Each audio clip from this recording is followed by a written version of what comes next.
Hi everyone, I'm Ty and I'm going to show you how to retouch this commercial image. So first things first, I'm going to start with the cleanup. So what I do is I open two new layers. The first one I'm going to call Healing. The second I'm going to call Dodge and Burn or DB. So there's a bunch of different ways to dodge and burn. The way that works for me is I like to set it to soft light and I press Shift Delete on Mac. I'm not sure the Windows shortcut for that, but Shift Delete on Mac, and I'm going to fill it with 50% gray. So with this method, you can just use the little dodge brush over here. But first, I'll start with the healing. So I generally alternate between the healing brush and the clone stamp when I do my healing. That's because both are great tools, but they each have kind of specific purposes. So the healing brush is good for little spots like this. Kind of just, little touch-ups. Nothing reconstructive or anything like that. With a spot like this, I'd probably go with the clone stamp, just because you can really choose exactly what you want to copy. So I'm going to select this little area right here, and then just paint over. There we go.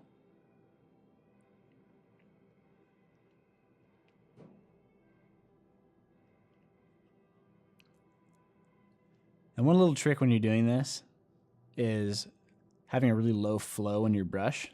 That way you can really subtly paint things in there at your own pace. And you don't see any harsh transitions or anything. So just paint it up to there, okay? Line up these little lines. Paint away.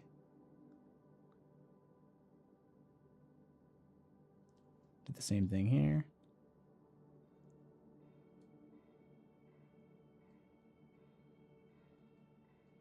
And that's pretty good. I'm going to come down here and just kind of paint out some of this light part.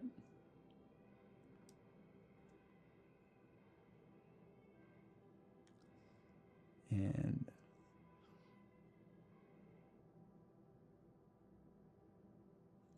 just paint away. There we go. All right, so it looks pretty good over there.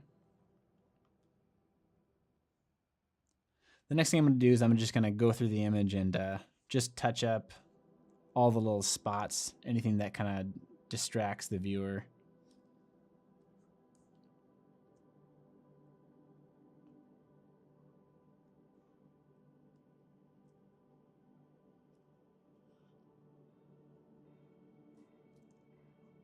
And for this little module thing right here, I'll go ahead and use a clone stamp, and I can use this hard edge on the door frame here to kind of line up with the part down here. So I'm making a selection on the top here and then just lining up the bottom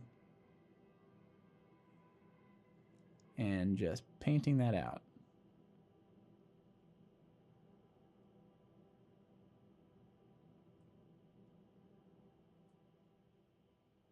There we go. Do the same thing on the bottom.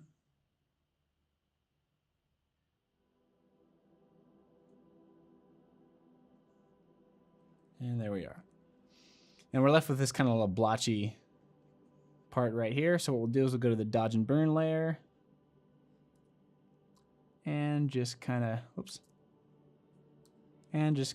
dodge and burn those little spots just to even out all the tones. So anything too dark, I'll dodge. Anything too bright, I'll burn.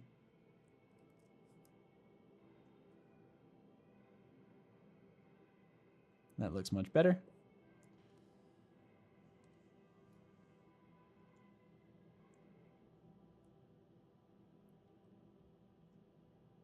All right, and for this little tag down here, what I'm going to do is I don't think the clone stamp would work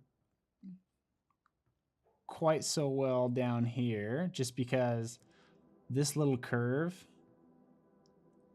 is a little bit asymmetrical and it'd be a little hard to line up. So what I'm going to do is I'm going to go to my pen tool. I'm going to make a little selection pretty close to it, an area I'd like to copy and drag over it.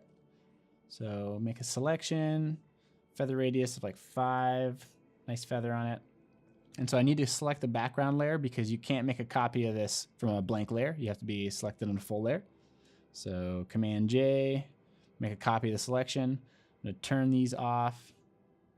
I'm going to go ahead and name this tag so I know what I'm working with. Grab my move tool, then drag it over. Get it close, then press Command T to free transform. And then pull it in where it fits. Right there looks pretty good. It's pretty close. Maybe a little bit, get a little better. There we go. Much better. All right. So one thing you notice is you can kind of see the edge faintly of the selected piece. So what I'll do is I'll make a mask, select my brush tool, select the painting color to black, and I'm going to make sure I have a really low flow in this as well because it's all about really soft transitions. So I'm just going to paint around the edge of that little square I cut out. So kind of cover up where I applied it. There we go. Looks pretty good. So before and after, can't really tell. All right. Now I'm going to zoom out.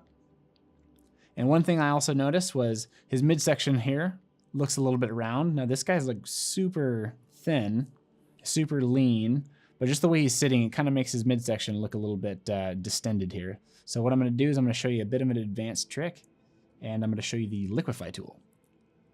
All right, so I'm going to make a copy of the background layer because you need to be working off a full layer, not an empty layer, to do the Liquify tool. So we're going to go up here. Oops. There we go. To filter, Liquify. Wait for it to load.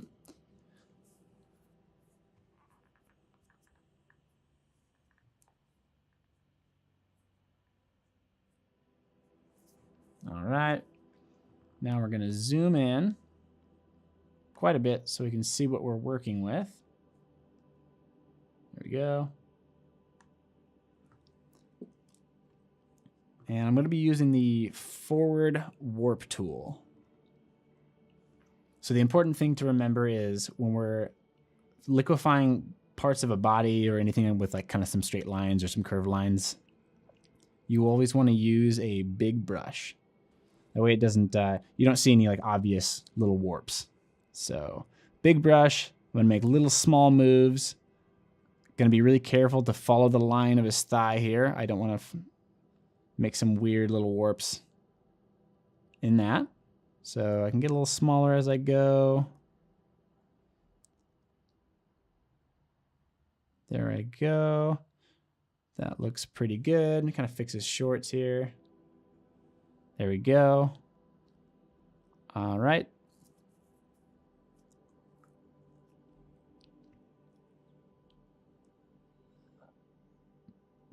All right, and since I don't like to make my files too big, what I'm going to do is I'm going to grab my pen tool. I'm going to make a selection around the general area that I did the Liquify. There we go. Go ahead and have a feather radius of 5, just a nice little feather around the edge. I'm going to press Command J to duplicate that and then delete the background copy. So now all we're working with is this little square area right in here that we affected. So I'm going to call this one stomach. I like naming all my layers so I know exactly what's what. I'm going to group them together, Command G. I'm going to call this the cleanup layer. And now we can zoom out and turn the whole thing on and off so we can see what we've done. And that looks pretty good to me for cleanup. So next we're going to move on to the color grade.